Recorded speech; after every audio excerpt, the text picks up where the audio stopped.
Bonsoir à tous, bienvenue sur Daniquette WI. Nous sommes donc dans les couloirs du tribunal de Pointe-à-Pitre où se tient en ce moment le deuxième volet du procès de Guy Domota. Le leader syndical guadeloupéen est poursuivi pour s'être refusé à l'autorité publique lors d'une manifestation en janvier 2022.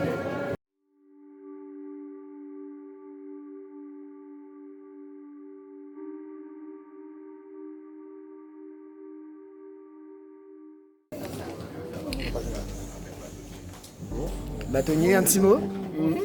Alors, à l'issue de ce procès, de cette deuxième journée de procès, quelles sont vos réactions? Quelles sont vos attentes? J'attends que la justice soit sereine, qu'elle soit quand même en harmonie avec les débats qui se sont déroulés.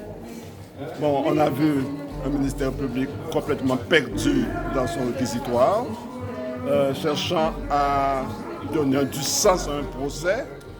Et puis, manifestement, avec les éléments apportés pour la défense. Nous connaissons ça. Et puis, en fait, nous constatons ce qu'est le pays, ce qu'est le mouvement, ce que sont les luttes de ce pays-là.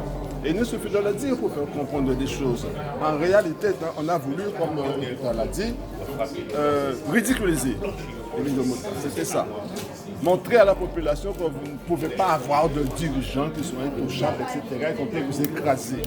Et malheureusement, je peux pas, les procès, c'est ça, grâce maintenant aux possibilités que toutes les personnes avec des photos, les smartphones, etc., des pubs et tout ça, la vérité est vite connue. Et l'accusation est un peu ridicule dans tout cela. Alors bon, moi, les magistrats, ceux du siège, qui sont des juges indépendants et qui prennent leur responsabilité. C'est la question, l'acquittement, c'est la relâche qui s'impose. Voilà. Et j'attends la relâche vraiment, sinon après ça, eh bien, on ira en appel.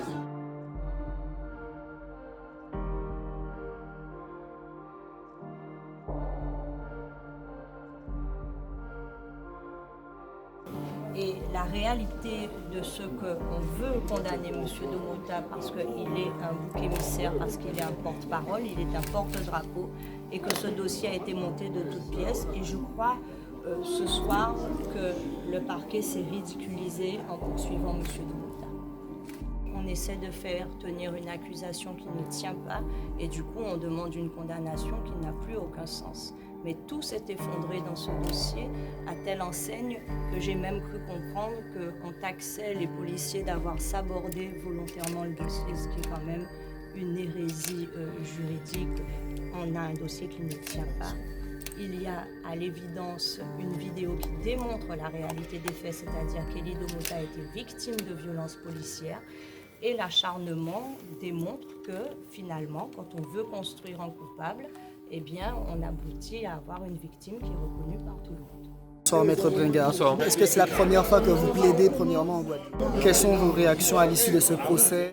C'est la première fois effectivement que je plaidais en Guadeloupe, donc je découvre vraiment la manière dont la justice fonctionne et je pense que là c'est une découverte spectaculaire parce qu'on est vraiment face à un procès complètement caricatural puisque les poursuites qui ont été dirigées contre Elie Domota sont manifestement des poursuites politiques et on le voit très bien à travers une procédure qui n'établit pas les infractions pour lesquelles il est poursuivi et pour lesquelles le parquet a aujourd'hui demandé sa condamnation.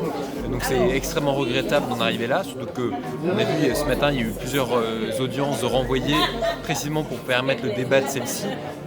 Mais si le débat était long, c'est de la responsabilité du parquet qui a fait le choix de fixer, qui a fait le choix de laisser un procès se tenir alors même qu'il aurait dû abandonner les poursuites en se rendant compte que le dossier était absolument vide. À un moment, le procureur a fait le reproche que vous soyez venu de Paris. Est-ce normal selon vous?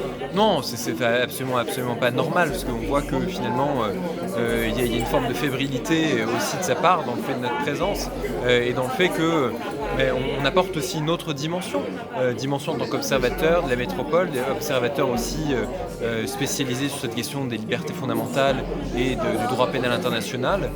Et je pense que il voit bien que désormais ça lui échappe un peu. Ça lui échappe un peu parce qu'il n'y a pas une résolution exclusivement guadeloupéenne et que nous avons examiné le dossier et que nous avons été sensibilisés désormais à cette problématique de la criminalisation de la lutte syndicale et de la criminalisation d'Elie Domota pour faire de lui un exemple. Bien bonsoir Elie. Aujourd'hui, c'est la deuxième journée à procès. Qui impression? Alors, oui, procès là, enfin, délibéré là, qu'a fait le 28 juin, mais c'est deuxième jour à procès là. De très belles interventions à les témoins qui étaient à nos dossiers là, des plaidoiries excellents et exceptionnels des avocats de la défense, un dossier d'accusation qui, au fil des interventions, qu'a fondu comme morceau glace en soleil chaud et qui a démontré qu'il était un procès monté de toutes pièces pour salir le mouvement syndical, salir les organisations, salir les leaders syndicaux, discréditer les leaders syndicaux pour voir qui Jean Yoka éliminer toute contestation sociale dans le pays là. Ça.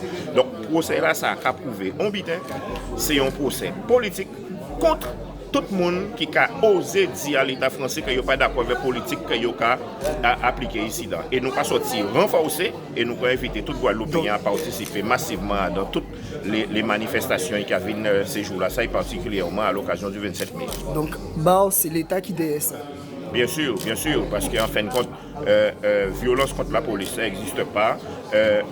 En fin de compte, tous les chefs d'accusation qui mettent en avant, ça n'a pas exister. C'est un dossier monté de toutes pièces à tel point que le procureur a essayé de faire des gymnastiques pour demander président du tribunal là de élargir chef d'inculpation là pour voir en qui Jean a réussi à faire une condamnation. Donc aujourd'hui là, la preuve est faite, c'est un dossier monté de toutes pièces pour voir qui Jean a éliminé toute contestation sociale dans le pays là. Donc ça a renforcé nous on les bons chimères là et nous pouvons arrêter. Donc vous confiez? Vous savez, résultat pour cela, parce que ça qui a intéressé nous, c'est toujours été de route pour mener la lutte. Et plus que jamais, nous on les bons chimères là. Dès lors que vous avez osé monter le faux dossier pour voir qui Jean a fait nous tomber, c'est que nous on les bons chimères là et ils ont en difficulté. D'abord, je voulais vous dire que ça fait 40 ans que je suis avocat et on va arpenter beaucoup de territoires ultramarins et en Afrique ou ailleurs. Parfois on rencontre des gens exceptionnels, parfois on rencontre des gens exceptionnels, des justes, des gens qui allient intégrité, sûreté dans leurs intentions, fraternité et grand sens de responsabilité. Pour moi, ça m'oblige, et ça nous oblige tous collectivement, quand on défend un juste, un militant citoyen aussi formidable et respectable qu'Elie Domota.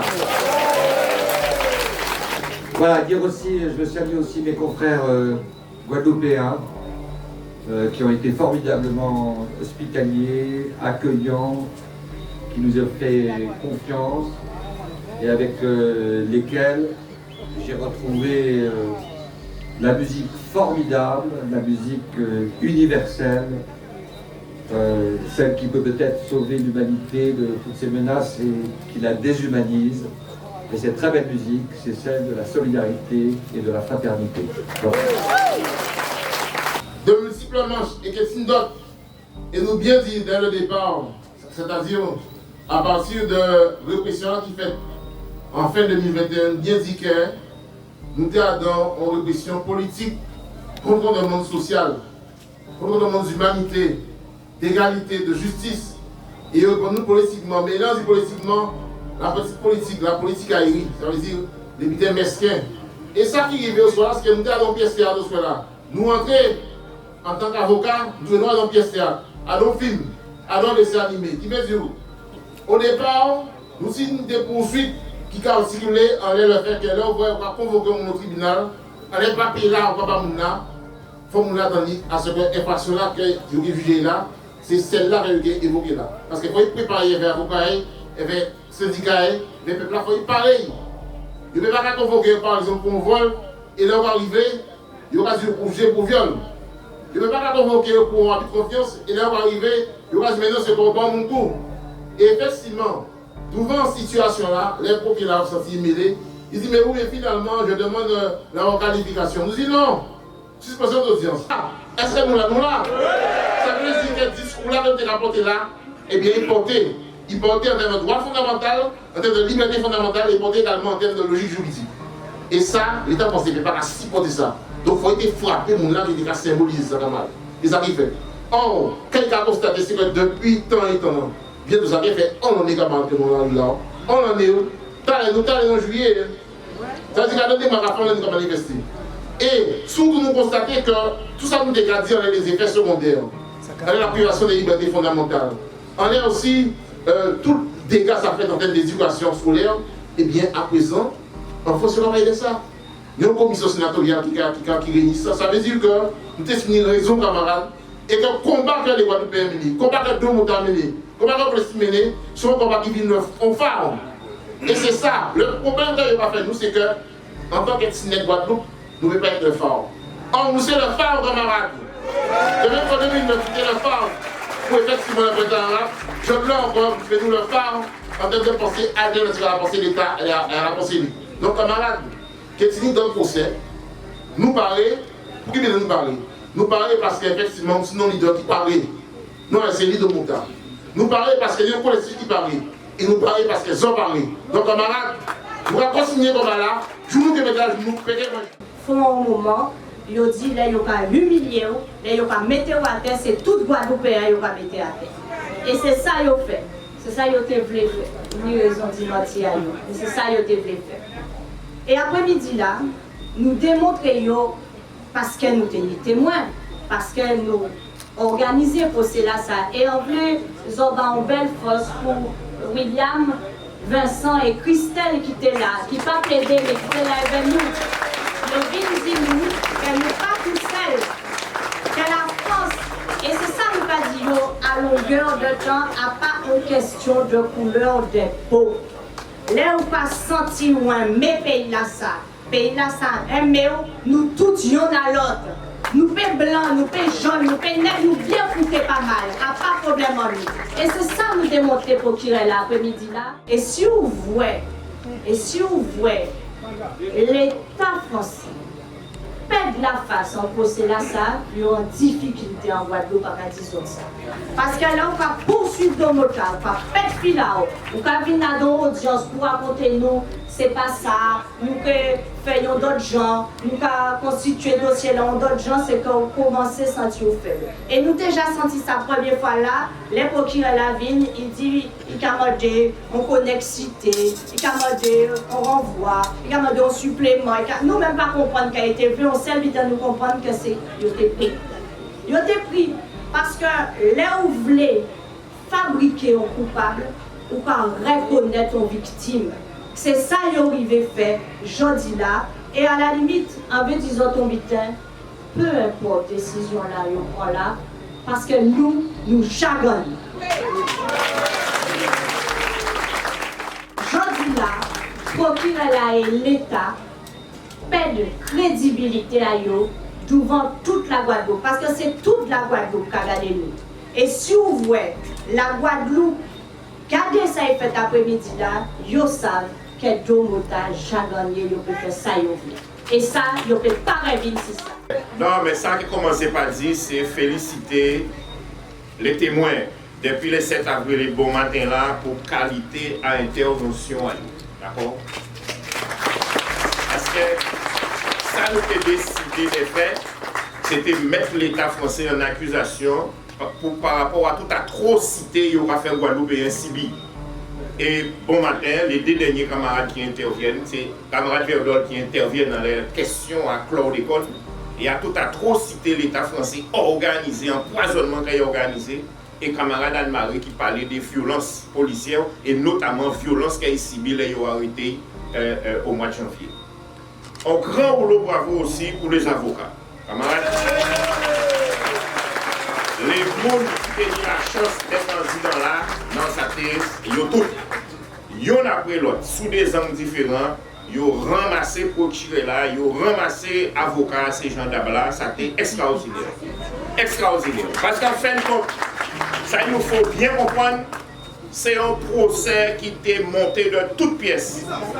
Et au fur et à mesure que les avocats ont démonté ces pièces-là, eh bien, le procureur là, a essayé vrai en qui j'ai trouvé un gens pour créer un nouveau bitin. Ça qui fait que, aujourd'hui là, Maître Aristide a raison, c'est même pas la peine d'attendre qu'il dit. Nous savons que aujourd'hui là, ils sont capables de faire n'importe qui bitin pour discréditer le combat que nous avons mené. Ça veut dire qui bitin? Ça veut dire nous enlève bon chimé là. Nous enlève bon chimé là sans désemparer ça nous n'y a fait, c'est continuer et participer et organiser nous dans toutes les mobilisations qui viennent venir. Oui. Parce que jour là, il y aura arrêté moi là, ils ont ciblé moi. Et là, on regarde les images, ça y a dit, nous pas comprendre que yo l'autre d'arrêter. Et là, ils ont arrêté moi et que yo pas savent. Mais pour qui ils ont arrêté moi, mais ils ont commencé à voir qu'ils ont trouvé pour arrêter moi. Qu'ils ont pas fait. Et malheureusement, là, on va monter un complot avec des gens qui passent à mentir ou bien pas ça, et bien ils ont réussi à des bitins différents. Et c'est ça qui est arrivé. C'est ça qui est arrivé tout le long à les témoignages à ces gens là. Et il y avait plaidoirie à procurer là, au cas où vous compte, c'est un dossier qui montait de toutes pièces pour discréditer l'action syndicale, discréditer le combat que les soignants, les médico-sociaux, les pompiers, etc. ont mené depuis le 17 juillet. Donc, en qui redisant encore, camarades, nous enlève bon chimé là. Nous pas qu'à arrêter, que nous pas qu'à la dire on maille, que nous pas avancer ici. Et encore une fois, un grand rouleau pour les témoins, pour tous les monde qui viennent et pour les avocats, camarades, ça a été carré, ça a été propre. À la fin, le juge l'a demandé de il n'y a pas rien à dire, d'autant plus que ça n'a pas servi grand chose, même si il y a dit santé, il y a dit, puisqu'il dit, moi, comme on parle français, un petit tout ça envelé, mais il n'y a pas marqué ailleurs. C'est pas de problème, mais de toutes les façons, nous avons dit ça, nous n'y a dit. Et ça a été vraiment bien. Et on a pensé que ça unanime, ils sont en difficulté. Mais pas parce qu'ils sont en difficulté que nous pensons qu'ils sont à terre. Là, ils sont en difficulté, ils sont capables d'inventer et de faire n'importe qui vite. Donc, plus que jamais, solidarité et détermination dans tout ça, nous avons fait. Camarades, votre nom n'est pas loin, nous obligés de dire.